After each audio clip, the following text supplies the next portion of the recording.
actually see who we are as emptiness, as void, as nothing. But that nothing is not nothing. It's conscious, it's pulsing, it's alive. And there's a saying that this aliveness is undying and undying and unborn. It's always there. Unchanging nature. So, to realize, to reclaim I am consciousness, to reclaim the consciousness, it's not about sitting down with the layers and, expanding those layers. In the meditation, you're expanding that layers. Or you're just focused on that layer, and eventually you have the experience of no mind.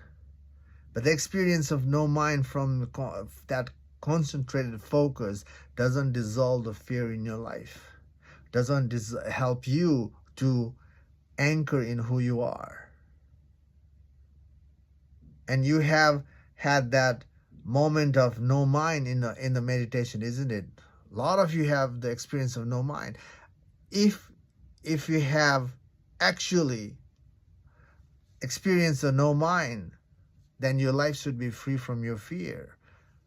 But the reality is your life is still full of fear. That means what you experience no mind is coming from that concentrated focus where eventually the focus dissolves, and that's where the no mind happens. But that is not truth.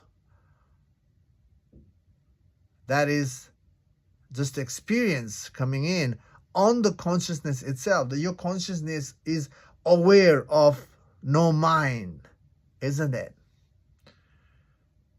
Again, the consciousness is still observing the play. And enlightenment journey, the spiritual journey, is about taking out all the experience, all the layers, all the